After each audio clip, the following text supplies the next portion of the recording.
1336 წელს დედამიწაზე რა თქმა უნდა ბევრი მნიშვნელოვანი რამ მოხდა, მაგრამ მაშინ ჯერ კიდევ არავინ იცოდა, რომ ეს წელიწადი კაცობრიობის მეხსიერებას ერთი ადამიანის დაბადების თარიღად შემორჩებოდა.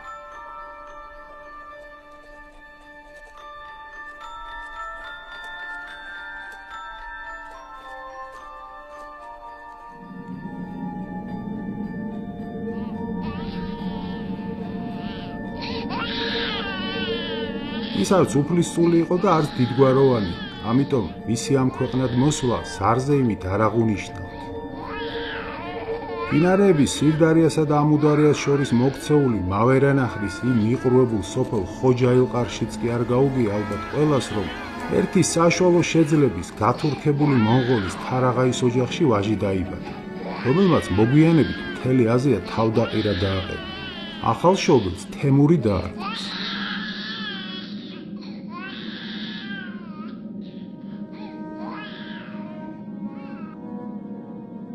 ეს იყო დრო, როცა ჩინგის ხანის მიერ შექმნილი თითქმის მთელი აზიის კონტინენტზე გაწოლილი მონღოლთა იმპერია ინგრეოდა. თავდაპირველად სამად გაყოფილი შუა აზიურ ჩაღათას ულუსად, რუსულ მიწებზე წარმოქმნილ ჯუჩის ულუსად და ირანზე აღმოცენებულ ილხანთა მონღოლურ სახელმწიფოდ დანაწევრებული, კიდევ უფრო სუსტდებოდა და იშლებოდა. ძველი დიდების შენარჩუნებას ვერც ყაენების მიერ გატარებული რეფორმები შველოდა და ვეღარც ხმალი. ჯუჩის ულუსა და ილხანთა ირანის ტახტზე პანტაპუნტით ცვლიდნენ ერთმანეთს უდღეური ყაენები. შინაომებში გახვეულ შუააზიურ ჩაღათას ულუსში კი ზღვა სისხლი იღვრებოდა. მომთაბარე მონღოლების დიდების დღეები დათვლილი იყო და მათი ბატონობით გატანჯული მიწათმოქმედი ხალხები თანდათან იშორებდნენ ველური ურდოების უღელს. ისე თუ გავიაზრებთ, რას წარმოადგენდა მომთაბარე მონღოლთა ურდო, უკეთ დავინახავთ, რატომ იყო მათი ბატონობა მაღალ განვითარებული მიწათმოქმედი ხალხებისთვის ნამდვილი უბედურება. ურდო კაცრ სამხედრო დისციპლინაზე მდგარი ჯარი დაყოფილი იყო 20-ეულებად, 100-ეულებად, 1000-ეულებად და 10,000-ეულებად. გამუდმებით მომთაბარე მხედრებს თან დაჰყავდათ ურმებზე და აქლემებზე შემომსხდარი ცოლშვილი თავისი კარვებითა და ბარგი ბარხანი. მოერეკებოდნენ აურაცხელ საქონელს, ცხვრის ფარებს და ცხენების რემებს. ასეთი ლაშქრის გადაადგილება ხალხების გადასახლებას მოგაგონებდათ და თუ ომობდნენ, ეს იყო არა მხოლოდ ომი, არამედ გადმოსახლება ომით დაპყრობილ ქვეყანაში. სადაც ისინი გაივლიდნენ ან დაბანაკდებოდნენ, ის ადგილები უკაცრიელდებოდა, ხოლო ადგილობრივ თაყვაებულ ბაღვენახებსა თუ ყანებს მათი უთვალავი პირუტყვი აჩანაგებდა. საქართველოს ისტორია ხომ მომთაბარეებთან ბრძოლების ისტორიაცაა და ალბათ ამიტომ დამკვიდრდა ჩვენს ენაში სოფლიოში გავრცელებული სიტყვა ბარბაროსის ნაცვლად სიტყვა ველური. ველზე მოხეტიალე ადამიანზე რომ მიგვანიშნებს, მომთაბარეზე, რომლის სამშობლოც იქაა, სადაც მისი საქონლისთვის ნოყიერი ნიადაგია და საძოვარი. მაშინ მონღოლთა ბატონობას ვერც საქართველო გადაურჩა, ხოლო მათი დასუსტება მე-14 საუკუნის დასაწყისში მოხერხებულად გამოიყენა გიორგი ბრწყინვალე და თითქმის 1 საუკუნოვანი უღელი მოიშორა. ქვეყანას ძველი თამარ მეფის დროინდელი დიდება აღუდგინა, გააერთიანა, კანონს დაუქვემდებარა და კავკასია წინა აზიაში ისევ უძლიერეს სახელმწიფოდ აქცია. საქართველოს წარმატებულ მდგომარეობას კარგად გამოხატავს ეგვიპტის სულთნის მიმართვის ტექსტი გიორგი ბრწყინვალისადმი. მეფეთა შორის საუკეთესო, სახელოვანი და სახელგანთქმული ქართველთა სულთანი, სხვათა განძის მფლობელი, რუმისა და ირანის ქვეყანათა მფარველი, იონიალთა მემკვიდრე, იერუსალიმის წმინდა ადგილთა განმადიდებელი, ქრისტიანთა საყრდენი, რომის პაპის მეშველი, მუსულმანთა მეგობარი, სულთანთა უღულითადესი მეგობარი. მიუხედავად სოფლიოზე გადავლილი შავი ჭირისა და მეზობლებთან მცირეობებისა, საქართველოს განვითარება მშვიდობიანად გრძელდებოდა მე-14 საუკუნის 80-იან წლებამდე. და ალბათ იმდროინდელი კულტურული აზიის ბედის ჩარხის წაღმა იბრუნებდა, რო არ გამოჩენილიყო ის ადამიანი, ვისი დაბადებითაც დავიწყეთ ჩვენი თხრობა. და ვისი ცხოვრება საუკეთესო მაგალითია იმისა, რომ ისტორიის ბედის ჩარხს წაღმა თუ უკუღმა პიროვნებები ატრიალებენ.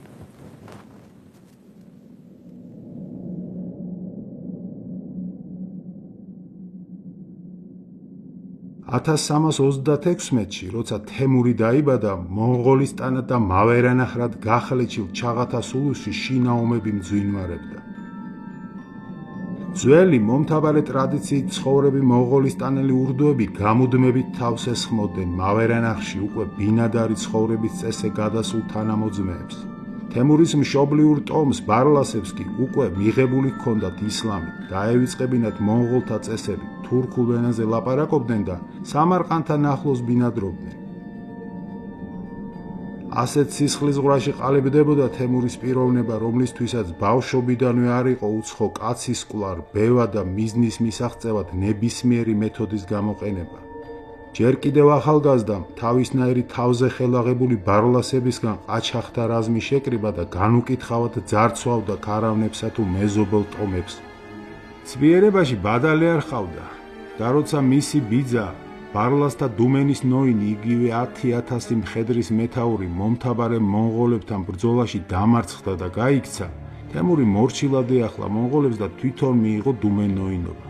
ცოტა ხანში ისიც აუჯანყდა მომთაბარეებს და დამარცხების შემდეგ მავერანახრიდან გადაიხვეწა. მერე ბალხელ ამირა ჰოსეინს მიეკედლა. ისინი ერთად დაეხეტებოდნენ და ძარცვა მეკობრეობით ირჩენდნენ თავს. არც დაქირავებულ მეომრებად ბრძოლას თაკილობდნენ სხვის ომებში. 1363 წელს ერთ-ერთ ასეთ ბრძოლაში თემური მძიმედ დაჭრეს.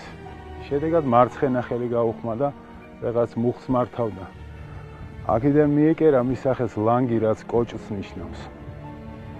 ამის შემდეგ ძლიერ სამხედრო ზალაზე შემდგარი 1000 ჭირნანახი და გამოცდილი თემურლენგი მავერანახში დაბრუნდა. საბოლოოდ გაანადგურა თავისი მოწინააღმდეგე მომთაბარე მონღოლები.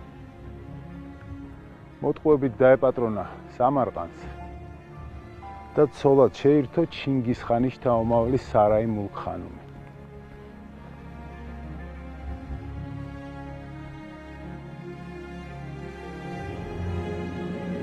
საბოლოოდ მისი არმიის ყურულტაიყრილობაზე თემურლენგი მავერანახრის მბრძანებლად გამოაცხადეს.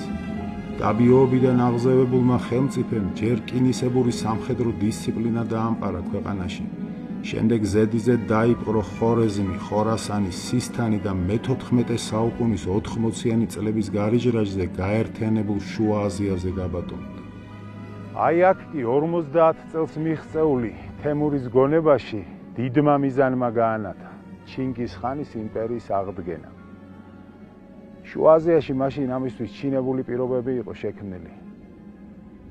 მომთაბარე მონღოლები, რომლებიც ხელს უშლიდნენ ცენტრალური სახელმწიფოს შექმნას, თემურმა თავისი დროშის ქვეშ გააერთიანა, ხოლო ლენგის მიზანი ზედმიწევნით დაემთხვა მომთაბარეთა გაუმაძღარ მადას. მონღოლთა უღლიდან ძლივს თავდახსნილ განვითარების გზაზე შემდგარ აზიის კულტურულ ხალხებს ისე ველური შემოსევების საფრთხე დაემუქრა. გამანგრეველ ძალაზე შემდგარი გახელმწიფებული ხოჯა ილყარელი მდაბიო მსოფლიოს დასაჩოქებლად ემზადებოდა. ლენგის უსაზღვრო ამბიციას კარგად გამოხატავს მისი ცნობილი გამონათქვამი. მსოფლიო იმად არ ღირსო, მას ორი ხელმწიფე განაგებდესო. მისი ტიტულით საჰებ ყერანი, რაც თანავარსკვლავთა შერწყმის ბედნიერ მფლობელს ნიშნავს, ყველაზე და ყველაფერზე ბატონობას უსვამდა ხას.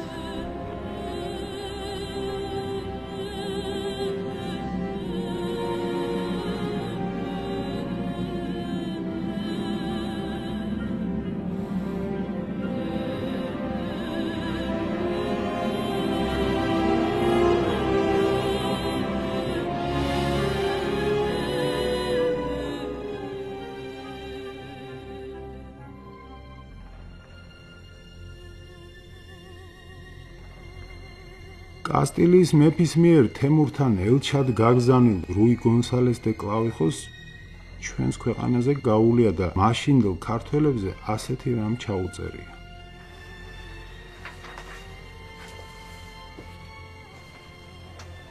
ქართველები კარგი აგებულების და ლამაზი სახის ხალხია. მათი სარწმუნოება ბერძნულია, ენა კი განსაკუთრებული.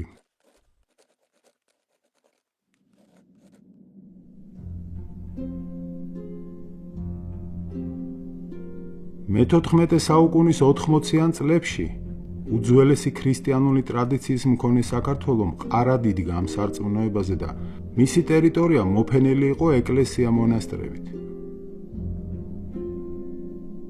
ოდითგანვე მიწათმოქმედა ქვეყანა ბაღვენახებად და ყანებად ყვაოდა. განვითარებული იყო ბინადარი წესის მესაქონლეობა.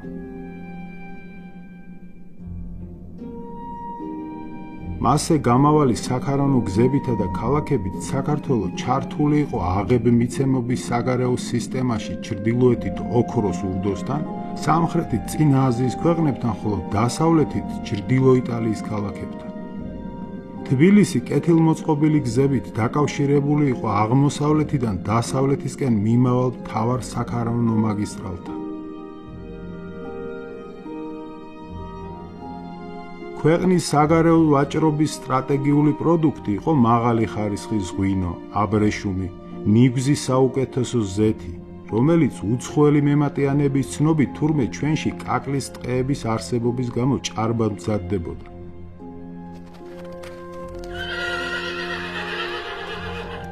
საქართველოდან ასევე გახავდათ საომრად გაწვრთნილი საუკეთესო ჯიშის ცხენები. ქართველებს სახელმწიფო საომარ ყაიდაზე ჰქონიათ მოწყობილი და მმართველი ფენებით სამხედრო არისტოკრატიისგან შედგებოდა. ერისთავები, ხევისთავები, ციხოვანი და დაბალი აზნაურობა მკაცრი სამხედრო იერარქიით ექვემდებარებოდნენ ერთმანეთს და ემორჩილებოდნენ ქვეყნის მთავარ სარდალს, მეფეს. იმ დროის ტრაპეზონელი მემატიანე მიქაელ პანარეტოსი განსაკუთრებით მიანიშნებდა ჩვენში ციხე-სიმაგრეების და საბრძოლო კოშკების სიმრავლეზე. იქმნება შთაბეჭდილება, რომ ეს ქვეყანა თავისი მთაგორიანი ლანდშაფტით ერთდით ციხე-სიმაგრედ იყო გამოკვეთილი.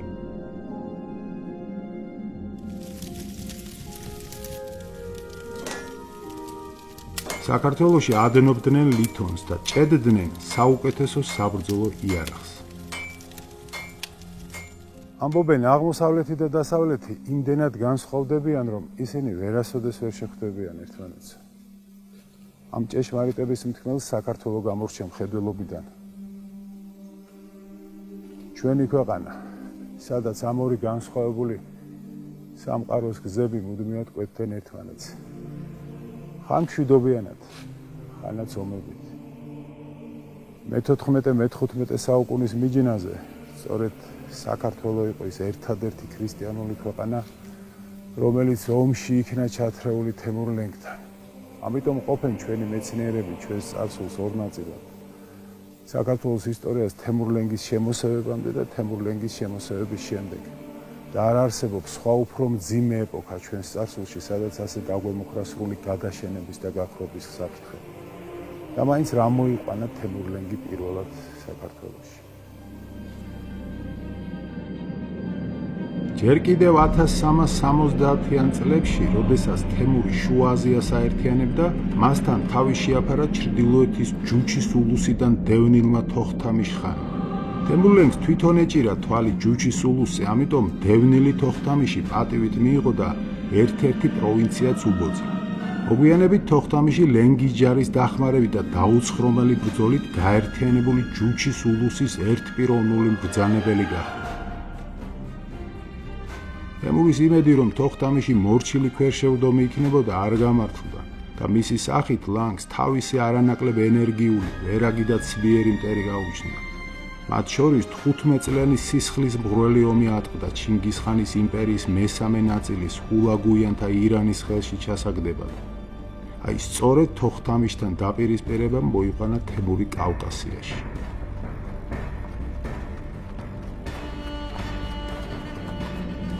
1382 წელს თოხთამიშხანმა მოსკოვი გადაწვა და სამხრეთისკენ დაეშვა თავისი ურდოებით.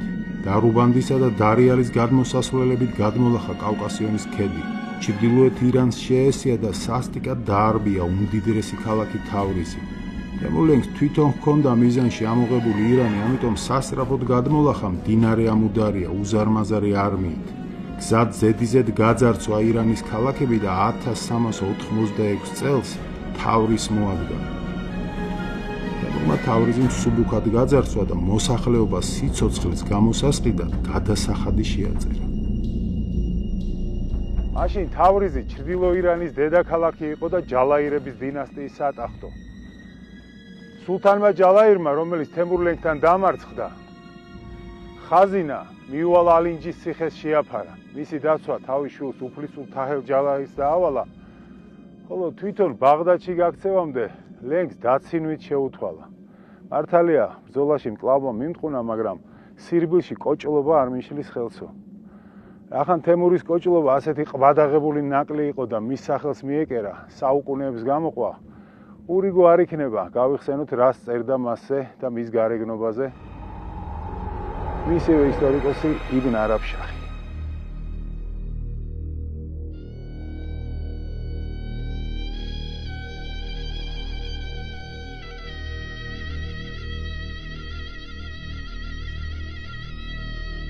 ის იყო მაღალი, მის დიდ თავს და ღაწმაღალ სახეს ელვარე თვალები და უგრძესი წარბები მრისხანე იერს მატებდა. ატარებდა გრძელ წვერს, მაღალ ფეხებზე შემდგას გრძელი და დამჭკნარი ხელები ჰქონდა. დამაყრუებლად მაღალი ხმით და არნახული ფიზიკური ძალით გამოირჩეოდა. იყო საარაკოდ მამაცი და უშიშარი, სურდა სიცრუე. სასტიკს და დაუნდობელს არ უყვარდა ხუმრობა. ჩინებულად აზროვნებდა სიკვდილამდე. დიდი მხედართმთავარი და ორგანიზატორი იყო შეუდარებელი მტაცებელი. ხელიდან არ უშვებდა შემთხვევას წაერთმია მეზობლისთვის ქონება ან დაეპყრო ქვეყანა. სუნიტ მუსულმანთან სუნიტი იყო, შიიტთან შიიტი. რელიგიას თავისი მიზნებისთვის იყენებდა სიტუაციის შესაბამისად. წერა-კითხვის უცოდინარს ძალიან ჰყარებია წიგნები, რომლებსაც ცხენით მგზავრობისასაც კი უკითხავდა. კოჭლობდა მარჯვენა ფეხით. მაშასე თავრიში მდგარი თემურლენგის თვალსაწიერზე პირველად მოიხაზა საქართველო როგორც თოხთამიშის წინააღმდეგ ბრძოლისთვის სტრატეგიული პლაცდარმი. ის სწორად ხედავდა, რომ თუ კავკასიონის ქედზე გადასასვლელ ორ კარებს, დარუბანს და დარიელს გააკონტროლებდა, თოხთამის გზას გადაუკეტავდა ირანისკენ. დარუბანდი მაშინ ჩრდილო აზერბაიჯანის მაჰმადიანი ბრძანებლის შირვანშაჰ შეიხ იბრაჰიმის ხელში იყო. ვისთანაც თემურ საერთო ენის გამონახვა არ გაუჭირდებოდა, ხოლო დარიალი ვერ იქნებოდა იოლი ლუკმა, რადგან ეს ხეობა ქრისტიანულ საქართველოს ეკუთვნოდა და ჩრდილო კავკასიიდან მის კარიბჭეზე მცხოვრები დვალები და ოსები ქართველთა სამეფოს შემადგენლობაში შედიოდნენ. სხვა ჩრდილო კავკასიელ ხალხებზეც დიდი იყო ქართული მონარქიის გავლენა, რომლებიც ერთმანეთში ქართულ ენაზე საუბრობდნენ და ომებშიც ბაგრატიონთა დროშის ქვეშ გამოდიოდნენ. საომარ ყაიდაზე მოწყობილ ქრისტიანულ ქვეყანასთან ომი რო გაჭიანურდებოდა, ეს კარგად იცოდა გამჭრიახმა ხეიბარმა.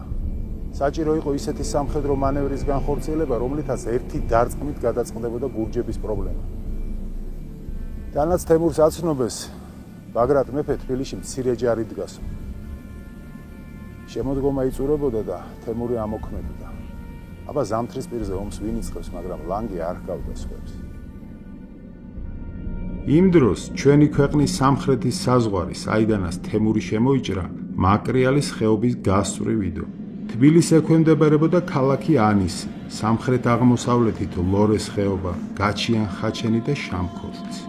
თემურმა სამხრეთიდან შეტევა არჩია და 3 ძლიერი ციხე, გარნისი, სურმალო და ყარსი აიღო მათი მაჰმადიანი მფლობელების გააფთრებული წინააღმდეგობის მიუხედავად.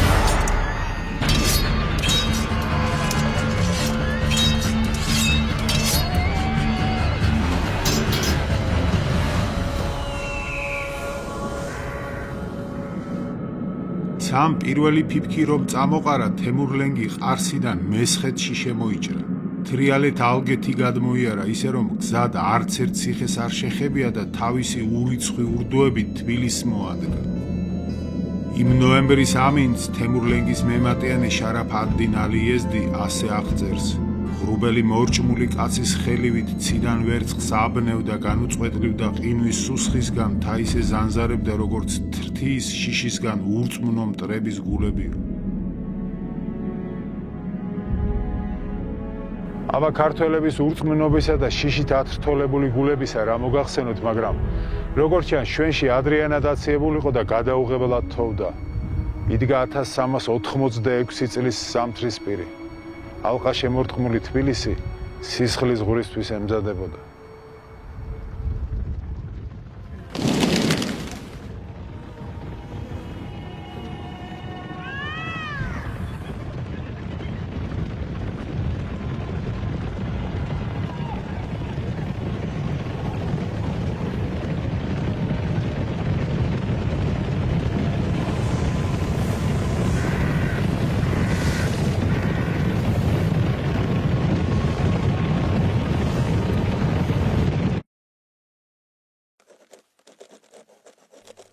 გაგრძელე საქართველოს ისტორია.